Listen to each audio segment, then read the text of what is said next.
DElEd द्वितीय semester के सभी परीक्षार्थियों का इस ऑनलाइन क्लास में आज स्वागत है।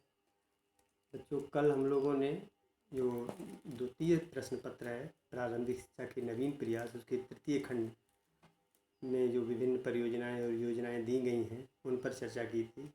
उसी से संबंधित अगले टॉपिक पर आज हम लोग चर्चा करेंगे। जैसा कि आप लोग जानते हैं कि हमारी समस्त शैक्षिक जो हमारा ढांचा है उसका आधार प्रारंभिक शिक्षा ही है।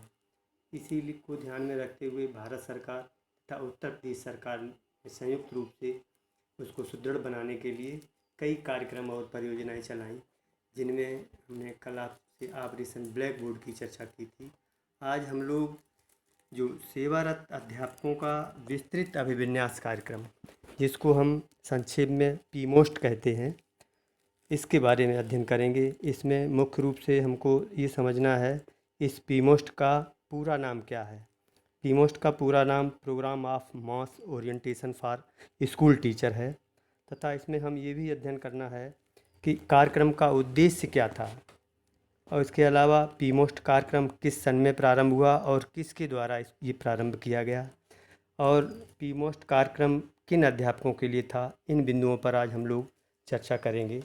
तो सबसे पहले हम इसके बारे में आपको ये बताना चाह रहे हैं कि ये जो कार्यक्रम था NCERT द्वारा, नई दिल्ली द्वारा वर्ष 1986 से यह कार्यक्रम प्रारंभ किया गया।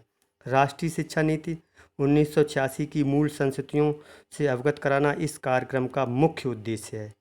इसके लिए प्रशिक्षण सामग्री का निर्माण 2 भागों में किया गया, एक प्राथमिक शिक्षकों के लिए, दूसरा था माध्यमिक शिक्षकों के लिए। ऑपरेशन ब्लैक बोर्ड योजना के अंतर्गत विद्यालयों को न्यूनतम शिक्षण सामग्री उपलब्ध करा देने के उपरांत वर्ष 1990 में विस्तृत अभिविन्यास कार्यक्रम जो पीमोस्ट है को पीमोस्ट ऑपरेशन ब्लैक बोर्ड में परिवर्तित कर देने का निर्णय लिया गया। निर्णय के अनुसार एक नई प्रशिक्षण सामग्री की संरचना की बात कही गई। इसमें ऑपरेशन ब्लैक बोर्ड के अंतर्गत उपलब्ध कराई गई सामग्री के समुचित उपयोग की बात पर बल दिया गया। पीमोस्ट कार्यक्रम के अंतर्गत अध्यापकों हेतु अभिविन्यास कार्यक्रमों की रूपरेखा तैयार की गई, जिसमें मुख्य रूप से विद्यालय तथा कक्षाओं को आकर्षक बनाने पर बल दिया गया है। बाल केंद्रित शिक्षा तथा कार्यकलाप आधारित शिक्षण अधिगम के माध्यम से शिक्षा की गुणवत्ता के प्रोत्साहन पर बल दिया गया। विद्यालय के प्रभावी रूप से कार्य करने के लिए भवन है, अध्यापकों एवं प्रशिक्षण सामग्री के संबंध में स्पष्ट सुविधाओं का उल्लेख किया गया है। अध्यापन प्रक्रिया के लिए न्यूनतम मदों का उल्लेख किया गया है। प्रत्येक मद की गुणवत्ता बनाए रखने के उद्देश्य से आपूर्ति किए जाने वाले प्रत्येक मद के मानक तथा उसकी विशिष्टताएं निर्धारित की गई हैं। तो इस कार्यक्रम हेतु अध्यापकों के 10 दिवसीय प्रशिक्षण शिविर लगाए गए तथा इस कार्यक्रम में लगभग 5 लाख अध्यापकों ने भाग लिया। और विशेष शिक्षण अधिगम सामग्री द्वारा विशेषज्ञों ने राष्ट्रीय शिक्षा नीति के विभिन्न पक्षों पर अध्यापकों की कार्यशालाओं में प्रकाश डाला गया, जिसमें हमने आपको मुख्य रूप से बताया कि इसमें विद्यालय तथा कक्षाओं को आकर्षक बनाने पर मुख्य रूप से बल दिया गया था। बाल केंद्रित शिक्षा तथा कार्यकलाप आधारित शिक्षण अधिगम के माध्यम से शिक्षा की गुणवत्ता को प्रोत्साहन पर बल दिया गया था।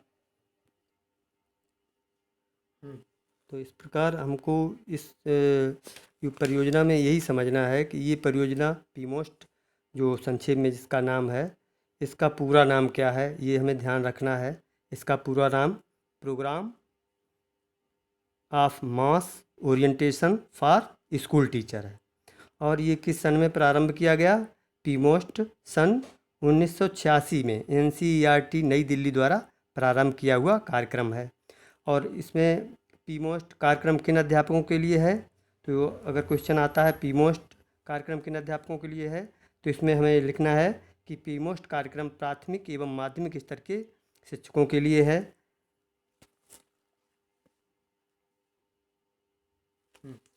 तो अंत में हम यही कह रहे हैं कि हमें ये विशेष रूप से यही ध्यान रखना है कि ये जो कार्यक्रम था सेवारत अध्यापकों के लिए था और उनकी जो कार्य क्षमता, उनका अभिविन्यास कार्यक्रम था, उनकी कार्य क्षमता बढ़ाने के लिए था और एनसीईआरटी के द्वारा 1986 में लागू किया था। तो आज ये छोटा चैप्टर है, अगले चैप्टर पर हम लोग कल चर्चा करेंगे और आज यहीं तक। धन्यवाद।